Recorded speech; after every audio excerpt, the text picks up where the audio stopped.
Top quality और consistent performance के लिए सिर्फ सिल्वर पंप्स। टॉप क्वालिटी और कंसिस्टेंट परफॉर्मेंस के लिए सिर्फ सिल्वर पंप्स, नाम याद रखना। में घुसकर घात करे, धूल चटा दो गिद्धों को, जो घर में घुसकर घात करे, जीभ काट लो कुत्तों की, जो हिंदू के खिलाफ बात करे। आज अखंड हिंदुस्थानातील हिंदू धर्मीयांचं श्रद्धास्थान, ऊर्जास्थान, आध्यात्मिक केंद्र श्री स्वामी समर्थ महाराजांच्या अक्कलकोटमध्ये जिहाद्यांची कायमची पायवाट बंद करण्यासाठी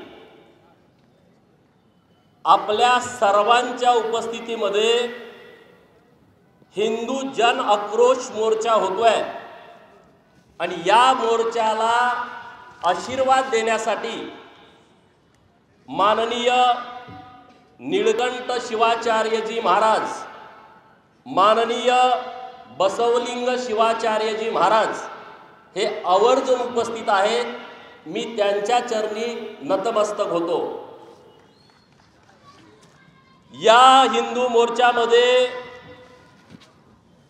ज्यांनी अत्यंत सविस्तरपणे तुम्हाला समजेल अशा भाषेमध्ये मार्गदर्शन केलं ते अहिल्यानगरचे सुपुत्र, अहिल्यानगरचे दमदार आमदार माननीय संग्राम भैया जगताप साहेब।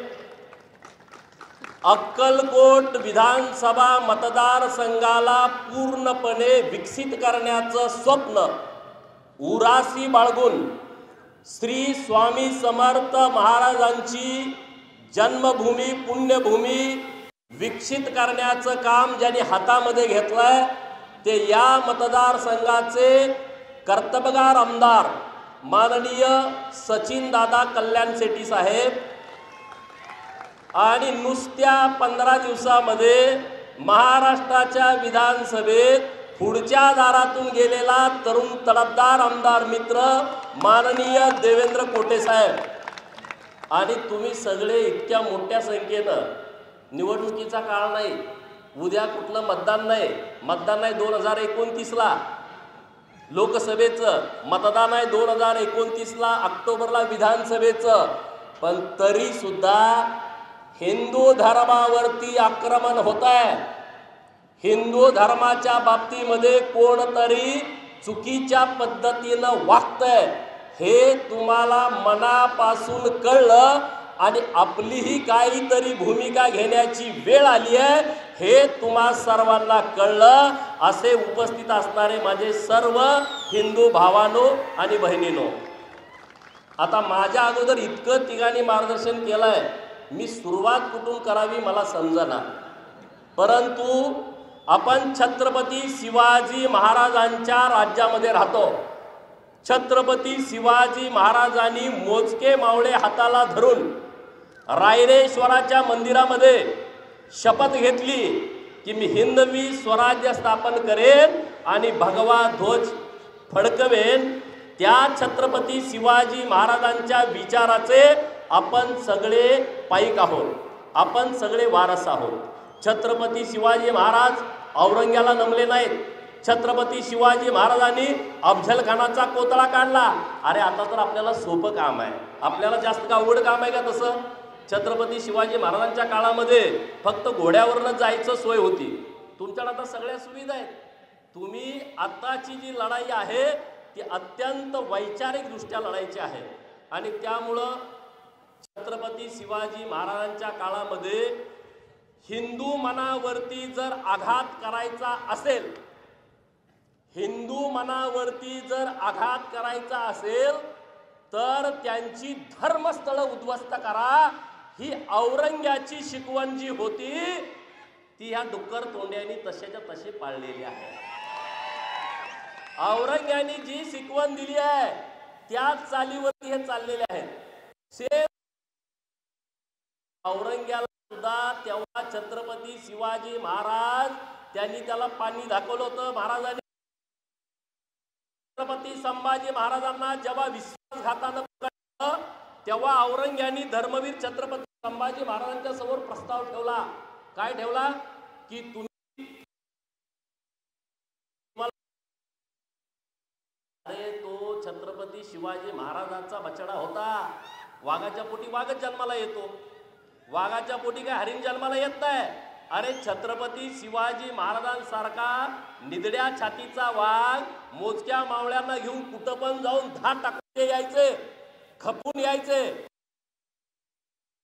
हा औरंग्याला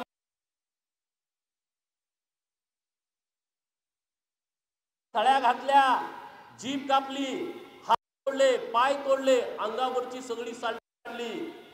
त्यानंतर परत साल्टी आली, परत साल्टी.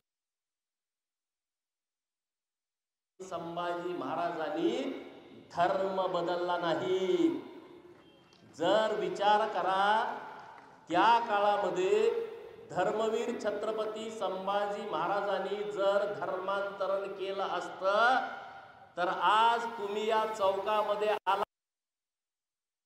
चौकात येऊन बोलू शकलो असतो का? सांगा, झालं असतं का? अरे 300 वर्षापूर्वी धर्मवीर छत्रपती संभाजी महाराजांनी धर्मांतरण केलं नाही आणि आज आपल्या काही औलादी धान्य दिलं म्हणून धर्म बदलला.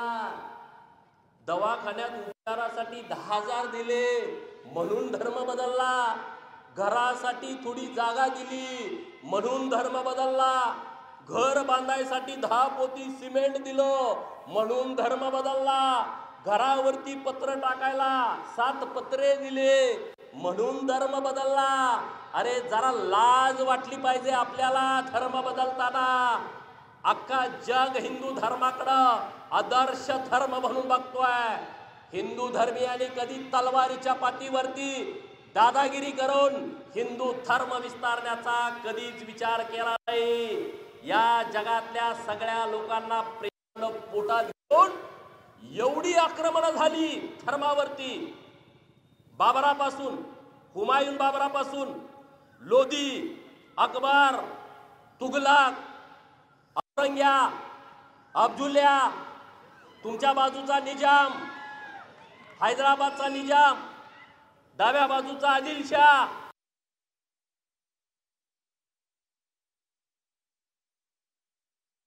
मध्ये जिंकल्यानंतर झिंदाबाद म्हणते तिथपर्यंत एवढ्या सगळ्यांनी आक्रमण करण्याचा प्रयत्न केला. पण हिंदू क्षमतेनं त्याच ताकदीनं या जगामध्ये मान ताट करून उभा आहे. ही आपली सगळ्यांची ताकद आहे आणि म्हणून इथून पुढच्या काळात सुद्धा आपल्याला त्याच ताकदीनं राहावं लागणार आहे. अरे सचिन दादा कल्याण शेट्टींनी अक्कलकोटचं हे स्वामी समर्थांचं शहर डेव्हलप व्हावं म्हणून राज्याचे तरुण तडफदार कर्तबगार मुख्यमंत्री माननीय देवाभाऊ यांच्याकडून 363 कोटीचा आराखडा मंजूर केलाय. 363 कोटी रुपयाचा.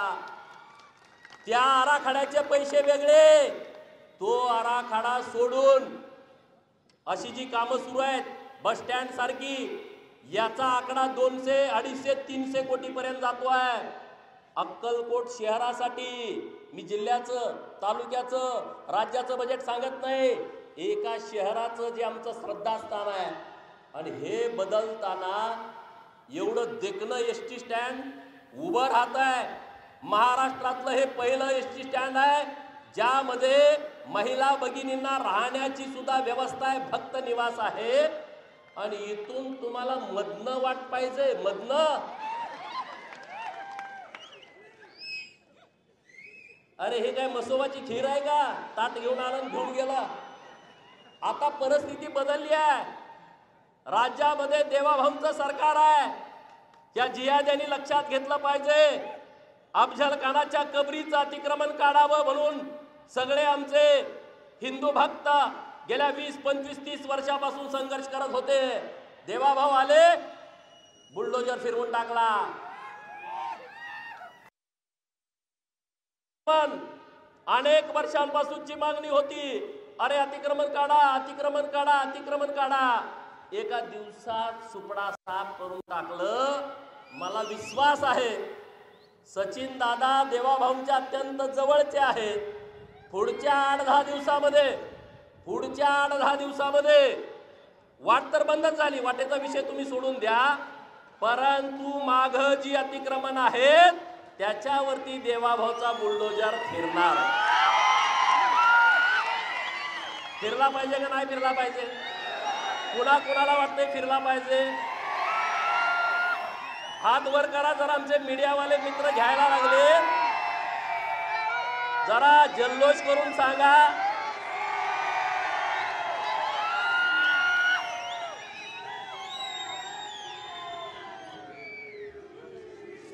ह्या भावना आहेत लोकांच्या.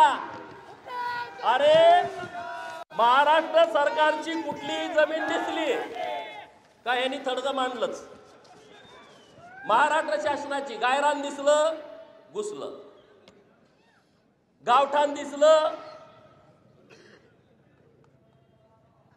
महसूल खात्याची जमीन आली, वन खात्याची जमीन आली, सार्वजनिक बांधकाम खात्याची जमीन आली, जलसंपदा खात्याची जमीन आली, ग्रामविकास खात्याची जमीन आली. कुठली बी जमीन आलं का पसारा टाकला. ही मधनं वाट मागणे याला लँड जिहाद म्हणतात. हे जे आमचे पुरोगामीवाले आहेत का नाही मधून, असं कुठं असतो लँड जिहाद? अरे येऊन बघा ना इथं. हे असे कुठल्या जगात अशी मधनं एसटी स्टँडच्या मधनं कुणी पाऊलवाट दिली काय? कशासाठी पाहिजे यांना पाऊलवाट? यांना माहित आहे महाराष्ट्राच्या आणि देशाच्या कानाकोपऱ्यातून आमच्या महिला भक्तगण स्वामी समर्थाच्या दर्शनाला येतात. अरे हे सोलापूर म्हणजे देवाची भूमी आहे. हे स्वामी समर्थाचं मंदिर, तिकडं पंढरपुराचा पांडुरंग, तिकडं धाराशिव मध्ये तुळजाभवानी, इथून हाकेच्या अंतरावरती आमचं गुरुदेव दत्त, मंगळवेढ्याला गेला का हुलजंदीचा बिरोबा, महालिंगराया, कुंडूरचा बिरोबा, तिकडं गेलं का आरेवाडीचा बिरोबा. अरे ही सगळी आमच्या देवाची भूमी आहे. मग अक्कलकोटच्या स्टँड मध्ये देशाच्या कानाकोपऱ्यातून जेव्हा भक्त भगिनी इथं येतात तेव्हा त्या सुरक्षित इथं राहतील का? मधनं वाट दिल्यानंतर सांगा तुम्ही, राहतील का? मग आज जो मुद्दा आमची मुलं घेऊन पुढे आले तो योग्य आहे का अयोग्य आहे तुम्ही सांगा. हा ही एक वाट नाही. दुसऱ्या गावाचं नाव माझ्याकडे आहे चपळगाव. चपळगाव मध्ये सुद्धा लँड जिहादचा प्रकार सुरू आहे. वन खात्याच्या जमिनीमध्ये तिथं दर्गा बांधलाय. वन खात्याचे जे जिल्ह्याचे कोण अधिकारी आहेत त्यांना मला आवाहन करायचं आहे, सोलापूर जिल्ह्यामध्ये वन खात्याच्या जमिनीमध्ये लगा आमच्या मेंढ्या नुसत्या आज चरायला गेल्या का दादागिरी करताय. मग हे जरा सगळं काढून टाका ना, तिथं जावा आणि ते सगळं उद्ध्वस्त करून टाका. मग आम्ही तुमची पाठ थोपाटू ना. आमच्या मेंढक्याला लगेच देत आहे 2000 दंड, 5000 दंड. अरे नुसतं गवत खाल्लं तर दंड आहे, जागा ढापून बसले ते तुम्ही काढा ना. काढली पाहिजे का नाही काढली पाहिजे? या सगळ्या जागा काढल्या पाहिजेत. मैंदकीमध्ये मागं मोर्चा झाला, माननीय मंत्री महोदय नितेश राणे साहेब आले होते, माननीय सचिन दादा आणि मी त्या मोर्चाला होतो. मोर्चा होऊन गेला. तिथलं अतिक्रमण का नाही काढलं अजूनपर्यंत? काही गोष्टीवरती म्हणे स्टे आहे, ठीक आहे, स्टे आहे तिथं ठीक आहे.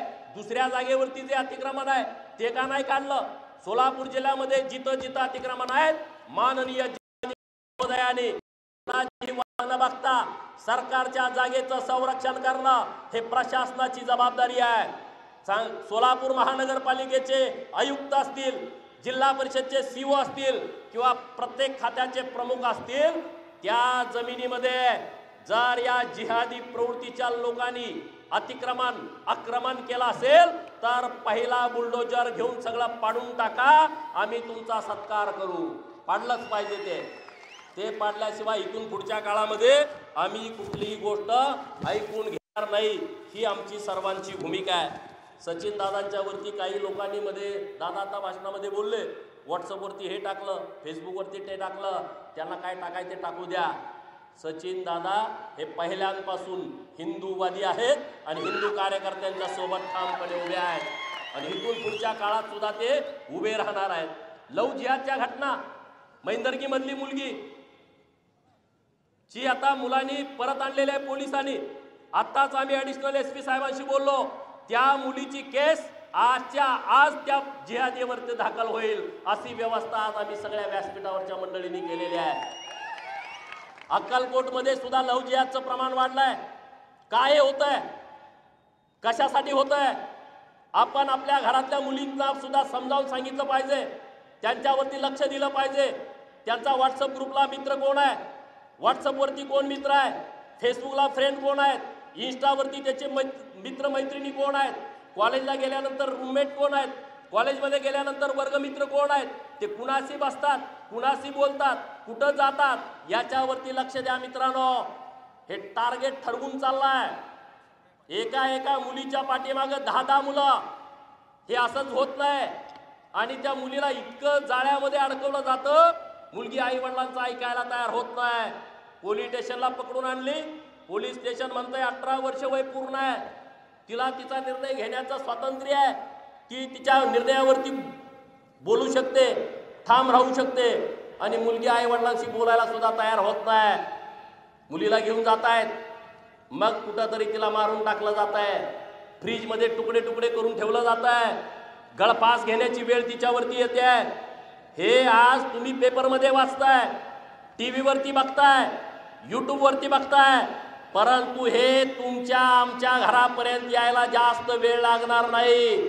म्हणून तमाम हिंदूंनो, वेळी जागी व्हा, नाहीतर हे कुणाला सुद्धा सोडत नाहीत. आजच्या घटना आहेत. आज माझ्या आटपाडीतली मुलगी 18 वर्ष पूर्ण झाल्याच्या दुसऱ्या दिवशी जयसिंगपूरला गेली होती आणि तिथल्या पोरानं पळवून नेली. पोरगा काय करतोय, आईला विचारलं. आई म्हणते पोरगा, त्याला राहायला पण घर नाही, वडील त्याचा 10 रुपये दुसऱ्याची मागून दारू पितोय. मग तो जीन्स, टी शर्ट, गॉगल, पायात बूट, कुणाची तरी गाडी, करिश्मा सारखी, आणि फेसबुकला फोटो. पुरी ती फोटो बघते आणि भाळून जाते. आज ही परिस्थिती आहे. आई रडत होती. आता 2 तासापूर्वी त्याच्या भावाला उचलून आणलाय आटपाडी पोलिसांनी. मी म्हटलं ह्याला जरा सांगती काढा. तो सांगत मला कुठं आहेत ते. अरे पण किती जणांसाठी, कुठं कुठं जाणार, कुठं कुठं पोचणार. आता विवाहित महिलांना टार्गेट केलं जात आहे. विवाहित महिला बोलू शकत नाहीत, संसारिक असतात. एकदा जाळ्यात घ्यायचं, त्यांच्याकडून काहीतरी फोटो घ्यायचे आणि मग पैसे पाठवा, मग काहीतरी हे करतो, नाही फोटो व्हायरल करतो. आत्महत्या करायची वेळ येते, संसार तुटतात, घरं तुटतात.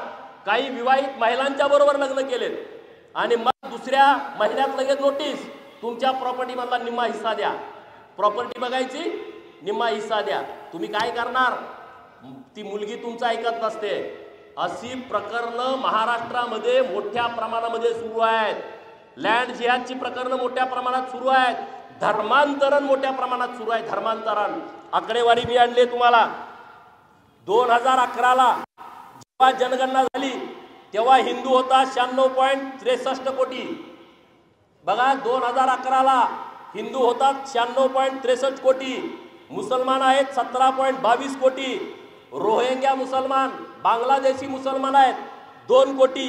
ख्रिस्ती आहेत 2.78 कोटी. 2011 नंतर कोरोनाच्या काळामध्ये जनगणना झाली नाही. आता 2025 आहे. आताचा जेव्हा आकडा येईल, आपलं चाललंय हम दो हमारे दो, तिकडं हम दो हमारे दो नाही आहे, हम 4 हम 3. विचार करण्याची वेळ आली आहे. हे सगळं बघा. हा जेव्हा आकडा तुमच्या समोर येईल, कर्नाटकामध्ये जात न्याय जनगणना केली आणि ती जात न्याय जनगणना डिक्लेअर का होत नाही त्याचं कारण तुम्ही शोधा. आज या जगामध्ये जेवढे हिंदू राष्ट्र होती ती सगळी संपली. या जगामधलं मुसलमानांच्यासाठी एकमेव सेफ राज्य कुठला असेल, सुरक्षित देश कुठला असेल, तर तो भारत आहे. हे मी म्हणत नाही. गुलाम नबी आझाद जे काश्मीरमधले नेते आहेत मुस्लिम समाजाचे, त्यांचं स्टेटमेंट आहे. ते म्हणतात की जगभरामध्ये सर्वात सुरक्षित मुसलमानांच्यासाठी देश कुठला आहे, तर तो भारत आहे. आणि ह्यांना इथं किडा उठलाय, ह्यांना इथं किडा उठलाय. हे म्हणतात की हिंदू आमच्यावरती अत्याचार करतायत, हिंदू आमच्यावरती अन्याय करतायत. बरं ठीक आहे, तुमचं आम्ही खरं मानू की भारतामध्ये हिंदू तुमच्यावरती अत्याचार करतोय, हिंदूंच्या मुळे भारतामध्ये दंगली होत आहेत. हे तुमचं म्हणणं थोड्या काळासाठी खरं मानू. अरे जर भारतामध्ये हिंदू तुमच्यावर अन्याय करतोय, मग पाकिस्तानात तुमच्याच गोळ्या कोण घालायला लागलाय? इराणमध्ये आता बॉम्ब पडायला लागलाय, ते काय आम्ही टाकला का? इराणमध्ये मुसलमानांना का मारायला लागलेत? इराकमध्ये मुसलमानांना का मारायला लागलेत? तुर्कस्तानमध्ये, अफगाणिस्तानमध्ये, उझबेकिस्तानमध्ये, बांगलादेशामध्ये, पाकिस्तानमध्ये कोण करताय? तिथं कुठं आहेत हिंदू? आहेत का तिथं कोण? तिथं त्यांच्यातच फायटिंग सुरू आहे आणि त्यांना आता संपवायला दुसऱ्या लोकांची गरज नाही, त्यांच्यातच इतकं फायटिंग सुरू आहे, त्यांना वाचवायला सुद्धा कोणी जाणार नाही. मग इथं गप गुमान राहावा, नाहीतर इथून तुम्हाला जर पाकिस्तानच्या वाघा बॉर्डरमधनं पलीकडे ढकलून दिलं, फुकट आणण्याला सुद्धा माग होत चाल तुम्हाला. तिथं काय नाही. पाकिस्तान जर हरलं, ह्यांचा बाप मेला. तुमच्या शेजारी कोणाचे असतील तर बघा, पाकिस्तान हरलं का घरात सुतक झालं, पाकिस्तान जिंकलं खुलालं गडी बघा, लगेच गाडीच्या पोळ्या काढल्या, बाहेर काढल्या. पोलिसांना माझं आव्हान आहे, जर पाकिस्तान जिंकलं फटाकडी उडवली तर त्याच्या ढुंगणात फटाकडी घालून वाजवा. आणि हे दुसऱ्या देशात चाललं का? हे तुम्ही पाकिस्तानात करू शकता का? पाकिस्तानमध्ये राहून जर भारत जिंकल्याच्या नंतर तिथं जर घोषणा दिली तर ते काय करतील? काय करतील? डायरेक्ट. अरे मग आमच्या इथं काय, हे काय धर्मशाळा आहे काय? कुणी पण यायचं, काय पण करायचं आणि आम्ही आपलं गप बसायचं. आणि हिंदू काय आहे, एक इंग्रज अधिकाऱ्याचं म्हणणं आहे, आता त्याचं नाव माझ्या लक्षात नाही, जरा अवघड, आणि तो घोड्यावरून असा पुढं चालला होता, त्याच्या पाठीमागं 250 इंग्रज होते. किती? 250 इंग्रज होते. आणि त्यांना बघायला 2.5 लाख भारतीय रस्त्यावरती आले होते. किती? नुसतं त्यानं लिहिलंय, त्या 2.5 लाख लोकांनी एक जर दगड मारला असता, आमची हाडं सुद्धा शिल्लक राहिली नसती. पर गुलाम जी मानसिकता आपली ना, गुलामगिरीची जी मानसिकता आहे, ती मानसिकता पहिली आपण हिंदू लोकांनी डोक्यातनं काढून टाकली पाहिजे. गुलाम बघल कोणीतरी, करल कोणीतरी. सचिन दादाचे आमदार ते बघतील की वाट काढायची का बंद करायची. ते हिंदुत्ववादी कार्यकर्ते आहेत की, गो संरक्षक, त्यांना बघू द्या की. हे असं नाही आहे. या आपल्या सर्वांची जबाबदारी आहे, आपल्या सर्वांचं कर्तव्य आहे. धर्मांतरण होऊन जे नोकरीला लागलेत, SC, ST, OBC, भटके विमुक्त, नोकरी घेताना दाखला देत आहेत की मी SC आहे, मी ST आहे, मी OBC आहे. सुप्रीम कोर्टाचा आहे संग्राम भैया, आज मी काढून आणलाय, तुम्हाला पण देतो.